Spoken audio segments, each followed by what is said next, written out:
Exercise 11 का SK मापा की बुक रियल एनालिसिस का क्वेश्चन नंबर 5 तक हम सॉल्व कर चुके थे। अब हम क्वेश्चन नंबर 6 पे हैं। इसमें फ्रैक्शनल पार्ट ऑफ फंक्शन दिया है, तो कैसे इसकी लिमिट फाइंड आउट करें।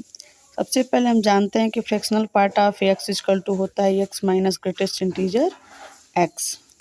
तो greatest integer sine x by x का इससे प्रीवियस वीडियो में हम लिमिट फाइंड आउट कर चुके हैं, वो हमें 0 मिला है। तो मैं इस फंक्शन को ब्रेक कर सकती हूँ एक्स माइनस ग्रेटेस्ट इंटीजर, और इसकी वैल्यू हम लोग प्रीवियस वीडियो में पता किए हैं क्या होती है, इसकी लिमिट 0 होती है। तो बचा क्या हमें ए वाली क्वांटिटी, हम इसका 11-12 से ही पढ़ते आ रहे हैं कि क्या होता है लिमिट 1, ए 1 हो गया। फिर लेफ्ट हैंड लिमिट में सेम वही process x minus greatest integer x, तो sine x by x limit extending to 0 minus sine x by x, limit find out करने पे क्या मिल गया 1। इसका मतलब इसका लिमिट एग्जिस्ट कर रहा है, और इसकी लिमिट मैं इससे पहले वीडियो में अपलोड की हूँ, मैं उसका लिंक डिस्क्रिप्शन में डाल दूँगी। Now come to the next question. Question number 5 का पहला है, इसमें इनफाइनाइट पे लिमिट पूछा है। जब भी हमें क्वेश्चन में इनफाइनाइट पे लिमिट पूछे तब हम क्या करते हैं, x equal to 1 by something let करते हैं। X equal to 1 by y let किया मैंने, तो as x tending to infinity y कहाँ टेंड करेगा, 0 पे टेंड करेगा। तो बस इसमें पुट करने के बाद से वाई टेंड्स टू 0, कैलकुलेशन किया है छोटा मोटा बेसिक, कैलकुलेशन करने के बाद से हमें लिमिट इसकी क्या मिली 1 मिली। This is the key concept. इसमें जब भी इन्फिनाइट पे पूछे और पॉलिनोमियल दे रखा हो तो हम क्या करते हैं, एक्स इक्वल टू कुछ लेट करते हैं। एक क्वेश्चन नंबर 5 का सेकेंड है, इनफाइनाइट पे sign x by x plus cos x का लिमिट पूछा है। तो कैसे इसको अप्रोच करेंगे, ऐसे क्वेश्चंस का लिमिट कैसे फाइंड आउट करेंगे। तो हर क्वेश्चन से हमें एक सबक सीखने को मिलता है, तो इसमें क्या लगेगा, आप क्या बोलते हैं। एक हम रिजल्ट जानते हैं कि if F x is a bounded function और जी एक्स की लिमिट अगर क्या आ जाए, जी एक्स भी कोई एक फंक्शन है, उसकी लिमिट क्या आ जाए 0 के बराबर आ जाए, तब ये जो प्रोडक्ट होता है एफ एक्स और जी एक्स, इनका भी लिमिट क्या आता है 0 मिलता है हमें। तो यहाँ पे f x is bounded for all x belongs to are.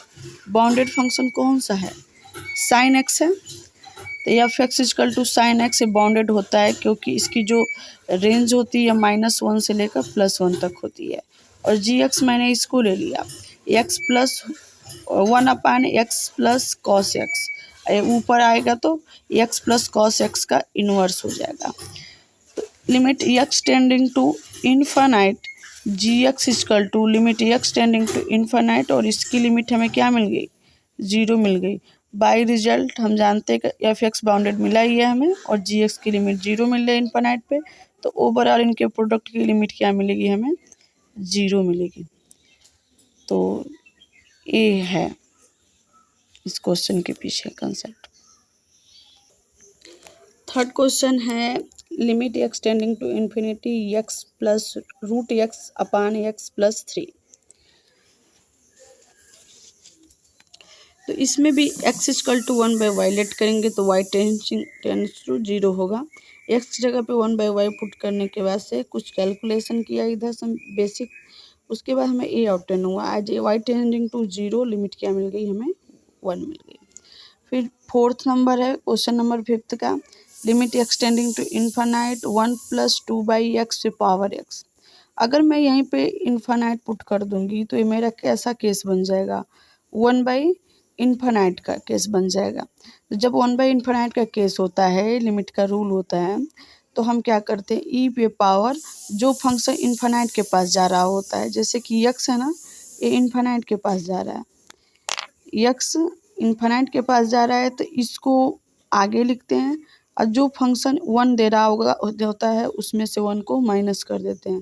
तो as x tending to infinite ये वाला फंक्शन हमें 1 देगा, क्योंकि 2 बाई इन्फाइनाइट 0 होता है, 2 बाई इन्फाइनाइट 0, तो बचेगा क्या 1। तो इस फंक्शन में से हम क्या करेंगे 1 माइनस कर देंगे। तो फिर कैलकुलेशन किया तो +1 से -1 cancel, limit x tending to infinite 2x/x, तो x से x कैंसिल आउट, तो बचेगा क्या, ई स्क्वायर। इस फंक्शन की लिमिट होगी ई स्क्वायर। एक ट्रिक भी होता है 1 + a/x पे पावर bx, इसकी लिमिट आती है ई पे पावर ab के बराबर, limit x tending to infinite.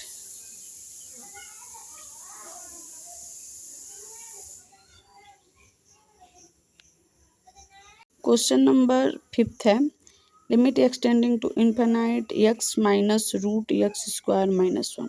इसमें हम क्या करेंगे, रेशनलाइज करेंगे। अपोजिट साइन से मैंने ऊपर नीचे क्या कर दिया, मल्टीप्लाई कर दिया। यहाँ पे दिख रहा होगा एक ब्रैकेट में a + b, एक ब्रैकेट में a - b। ये हम जानते हैं फॉर्मूला होता है a² - b² का। वहाँ से सॉल्व करने के बाद से a +x से -x यहाँ कट गया। फिर limit x tending to infinite करने पे क्या आ गया, नीचे इन्फिनिट -1, और 1/∞ क्या होता है, 0, तो इसकी लिमिट क्या मिलेगी हमें, 0। क्वेश्चन नंबर 6 पे आते हैं। क्वेश्चन नंबर 6 है, limit x tending to infinite cube root of x + 1 - cube root of x। तो इसमें हम बाइनोमियल थ्योरम्स का यूज करेंगे। तो मैं तो जो चीज़ भूल जाता है फॉर्मूला, या भूलता नहीं है, मतलब मैं अच्छे से लिख के छोटी छोटी चीज़ों को भी रिवाइज हो जाता है ऐसे। तो a + b का एक्सपेंशन ऐसे करते हैं बाइनोमियल से, तो मैं क्यूब है तो क्यूब का की हूँ। फिर इसको मैं लिख सकती हूँ बाइनोमियल थ्योरम से इतना। फिर कुछ कैलकुलेशन करने के बाद से 1x पावर इतना इतना मिला हमें। तो बस ये प्लस में है, बाकी ये क्या है नीचे आएगा, तो 1/x पावर 2/3। तो बाकी इसका limit x tending to infinite करने पे 0 आ जाएगा, इसका आ जाएगा, बचेगा क्या, बस 1। तो बाइनोमियल थ्योरम से तोड़ने के बाद से मैं कुछ इतना मिला, और इसको मैं लिख सकती हूँ x पावर 1/3। ये प्लस से माइनस से प्लस माइनस कैंसिल, अब a मिला क्वांटिटी हमें, अब +1 मिला। तो limit x tending to infinity करने पे ए जो वैल्यू है 1/3 x पावर -2/3 या इसके आगे भी जो टर्म्स आ रहे होंगे वो भी 0 हो जाएगा ना, क्योंकि माइनस से नीचे जाएगा तो प्लस, और फिर 1/∞ 0 के बराबर होता है। बचेगा क्या, 1। ओवरऑल इसकी लिमिट क्या होगी, 1 होगी।